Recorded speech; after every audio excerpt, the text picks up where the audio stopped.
Hi friends, ఎలా ఉన్నారు? అందరూ బాగున్నారా? నేనైతే చాలా బాగున్నాను. మీరు ఎలా ఉన్నారండి? నాకు కామెంట్స్‌లో చెప్పండి. ఈరోజు మన వీడియో వచ్చేసి మా అమ్మ వాళ్ళ ఇంటి దగ్గర ఈరోజు అంతా ఎలా గడిచిందో, ఏమేమి పనులు చేశానో ఈ వీడియోలో చూపిస్తాను. ఈ వీడియో కనుక మీకు నచ్చినట్లయితే లైక్ చేయండి, షేర్ చేయండి, సబ్స్క్రైబ్ చేయండి. పక్కనే ఉన్న బెల్ ఐకాన్ని క్లిక్ చేయడం మాత్రం మర్చిపోకండి. మీరు లైక్ చేయడం వల్ల ఈ వీడియో మందికి చేస్తుంది ఫ్రెండ్స్. ఈ సీజన్‌లో చింత చిగురు ఎక్కువగా వస్తుంది కదా!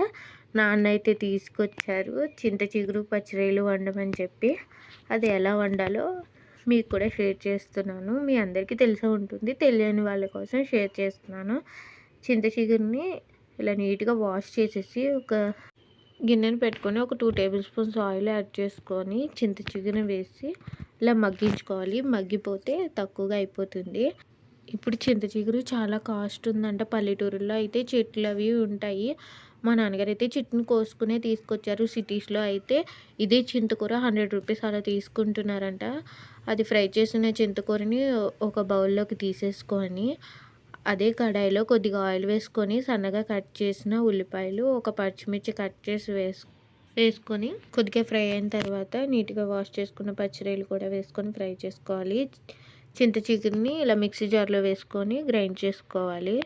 ఇలా పచ్చిరొయ్యలు వాటర్ పోయేంత వరకు కూడా ఫ్రై చేసుకొని ఒక 2 టేబుల్ స్పూన్స్ కారం యాడ్ చేసుకొని అందులోనే కొద్దిగా పసుపు, రుచికి తగినంత ఉప్పు యాడ్ చేసుకున్న తర్వాత ముందుగా గ్రైండ్ చేసి పెట్టుకున్న చింత చిగురు పేస్ట్ని కూడా వేసి ఒక 2 మినిట్స్ ఫ్రై చేసుకోవాలి.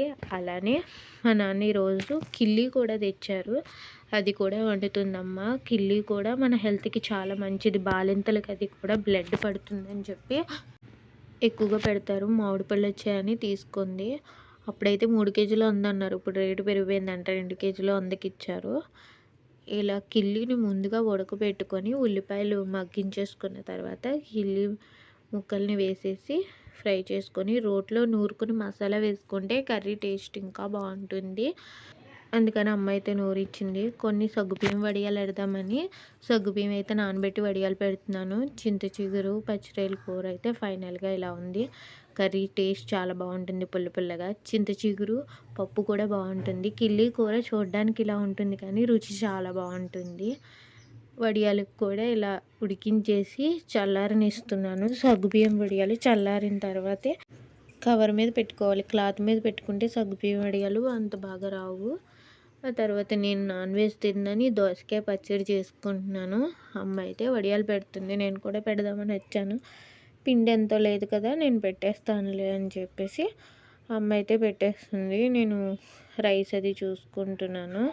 ఆ తర్వాత అమ్మ వాళ్ళది ఒక గ్యాస్ అయితే అస్సలు సరిగ్గా మంటలు రావట్లేదు. అందుకని బర్నర్ బాగా తుప్పు పట్టేసి అందుకు పొంగిపోవడం వల్ల రావట్లేదేమో అని చెప్పేసి వేడి వాటర్ మరిగించి అందులో కొంచెం సాల్ట్ అలానే బేకింగ్ సోడా వేసి నిమ్మరసం వేసుకోవచ్చు. నేనైతే కొంచెం వెనిగర్ వేసేసి బాగా ఉడికించేస్తున్నాను. ఇలా ఉడికించడం వల్ల దానికి ఉన్న బర్నర్కి ఉన్న తుప్పు అలానే జిడ్డు అంతా పోయి నీట్గా ఉంటుంది. అలా ఉడికించేసిన తర్వాత గ్యాస్ కింద మనం ఏదైనా అన్నం అది వండినప్పుడు పొంగిపోయి రంధ్రాల్లోకి వెళ్ళిపోతే ఆ రంధ్రాలను కూడా నీట్గా పినిసి పెట్టి క్లీన్ చేసేసుకుంటే మంటలు బాగా వస్తాయి. ఆ తర్వాత గ్యాస్ క్లీన్ చేసేసిన తర్వాత వాషింగ్ మిషన్లో బట్టలు వేసింది అమ్మ. ఒక రౌండ్ వేసింది, ఇంకో రౌండ్ ఇంకా ఉన్నాయి. అవి కూడా ఆరబెట్టాలి. గిన్నెలు కూడా చాలా ఉన్నాయి. అవన్నీ కూడా సింక్లో అయితే తోమడం కుదరదని బయట అయితే వేసేసాను. ఇప్పుడు లంచ్ అయితే చేసేస్తున్నాను. చింతకూర పప్పు చేసుకున్నాను కొంచెం, అలానే కొంచెం దోసకాయ పచ్చడి అవన్నీ వేసుకొని లంచ్ చేసేసిన తర్వాత నేను తీసుకువెళ్ళడం కోసం మైసూర్పాకం అయితే చేసుకుంటున్నాను. ఆయిల్తో చేసిన వంటలు తీసుకువెళ్ళకూడదన్న సెంటిమెంట్తో నెయ్యి వేసుకొని మైసూర్పాకం అయితే చేసుకుంటున్నాను. ఒక గ్లాసు శనగపిండితో చేస్తున్నాను. శనగపిండిని కొద్దిగా ఫ్రై చేసుకొని ఒక ప్లేట్లోకి తీసేసుకొని అదే కడాయిలో ఒక గ్లాస్ శనగపిండికి ఒక గ్లాసు పంచదార వేసుకొని తీగపాకం వచ్చేంత వరకు ఫ్రై చేసుకొని నెయ్యి కూడా ఒక అర గ్లాస్ వేసుకున్నాను. మరీ గుల్లగా రాకుండా ఇలా మైసూర్పాకం వేసేసాను. మైసూర్పాకం వేసేసరికి బయటకు వచ్చి చూస్తే క్లైమేట్ అంతా కూడా ఫుల్ చేంజ్ అయిపోయింది. ఫుల్ వర్షం పడింది. చాలా గట్టిగా పడింది వర్షం అయితే. గాలి కూడా చాలా ఎక్కువగా వేసింది. నా వడియాలు చూడండి ఇంకా ఆరలేదు. వడియాలు పెడుతుంటే ఎందుకు ఇయర్ అస్సలు వచ్చి రావట్లేదు. మొన్న అమ్మ పెట్టినప్పుడు కూడా అలానే వర్షం వచ్చేసిందంట. ఇంకా నేను చేసిన మైసూర్పాకం అయితే పర్ఫెక్ట్గానే వచ్చింది. ఇవన్నీ కూడా తీసేసి ఇప్పుడు డబ్బాల్లో అయితే పెట్టేస్తాను. అమ్మవారి తీర్థం జరిగింది కదా! తీర్థం జరిగిన మర్నాడు బొక్క చెల్లించుకోవడానికి తీసుకొస్తారంట. అప్పుడు డబ్బులు ఇలా బొక్క ఇస్తే అమ్మవారికి జల్లాలి. అలాగా మేము జల్లేసిన తర్వాత మా వీధిలో వాళ్ళందరూ కూడా ఇలా బొక్క తీసుకొని అమ్మవారికి అయితే జల్లుతున్నారు. అమ్మవారి పద్ధతులు ఒక్కొక్క ఊర్లో ఒక్కొక్కలా ఉంటాయి కదా! మైసూర్ పాకం తక్కువగానే ఉంది కదా! అలానే మొన్న బూరెలు అవి వేసినప్పుడు పూర్ణం ఉంచిందమ్మ. బొబ్బట్లు చేసుకోమంటే బొబ్బట్లు అయితే చేసుకుంటున్నాను. పూరీ చేసే ఇలాంటి మిషన్ లాంటిది ఉంది. దానికి పేపర్ పెట్టి ఇలా చేస్తుంటే బొబ్బట్లు రౌండ్గా వస్తున్నాయి. ఇలా ఒక 15 బొబ్బట్ల వరకు అయితే అయ్యాయి.